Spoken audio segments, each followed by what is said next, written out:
Hi, I'm Nirja Singh and I bring you 30 insights into the art of surviving, thriving through and not dying of a generation gap. And you guessed it, these are for all boomers right through all zoomers. Insight 15. Now, nothing exemplifies a true generation gap, you will agree, more than a tattoo. Just 10% of those over 40 years admit to having one, while nearly half, 54% of millennials have either got a tattoo or they've dyed their hair in an unusual color or undergone a body piercing in a place other than the earlobe. And gender is not really a factor. To a millennial, the idiosyncrasy of a tattoo is part of its appeal. Nothing is quite as personal or individual. Tattoos are a defining mark. There are stories behind those tattoos.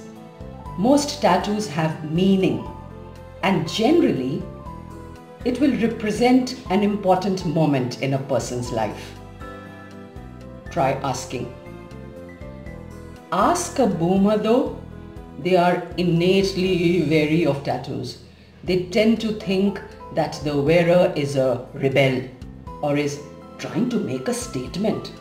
They associate a tattoo with rebellion, criminal activity, or even gang membership. Tattoo wearers are perceived to be less honest, less motivated, and not very intelligent. There are negative feelings about visible ink on prospective employees. And you can get AIDS and you cannot donate blood. Well, I urge you to check out these myths. As late as 2016, tattooed applicants were rated significantly less hirable for customer-facing jobs. But in 2018, a survey was carried out for more than 2,000 people at the University of Miami, and they found that there seems to be no significant correlation between body art and employment or earnings. The times, they have changed. Welcome to the new age workplaces where tattoos are no longer a kiss of death. The millennial generation is wearing its individuality on its sleeves, and India Incorporation is not only getting inked but also becoming more accommodative. Starbucks, for instance, the American coffee chain, they've had a long, strict policy of not having visible tattoos in the customer-facing positions, but of late they are allowing those employees to sport them anywhere but on the face. Even the US Marines, they now allow recruits to have visible tattoos anywhere but the face. And the organization realized that it was losing out on good candidates. The Indian Army has a tattoo policy in place. It came into effect in 2015. A tattoo in the wrong place or of the wrong size can get you banned from entry into service. You need to check this out. Now, India has a rich history of tattooing. They were done for medical reasons, for spiritual transformation, even as a sign of strength, courage, virility. The maid community of Gujarat, they have a proverb. It says, even if one is deprived of all things in the world, no one can take away their tattoos. There are the traditional designs of tribes like Gonds, Santals, Konyaks.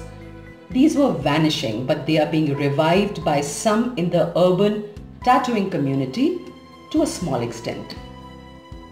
And of course, they have our Desi Romeos risking their lives for love, paying roadside tattooists to ink their girlfriends' names on their bodies.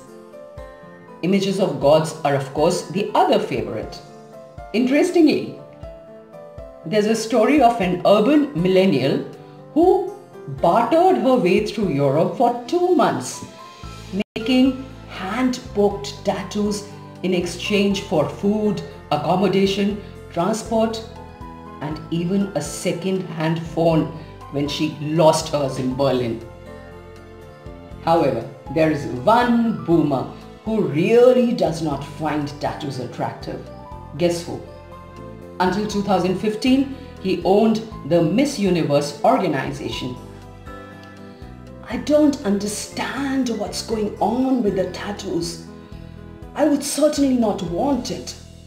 I would not want anyone that I'm close to have it, he reportedly said in an American interview. Now look, I don't have ink on me. Does that mean I'm intelligent, hardworking, and sincere? Should ink brand a person is the question. This teenager is ready to listen. Book me to deliver well-researched, trendy, and talks. And watch out for Inside 60.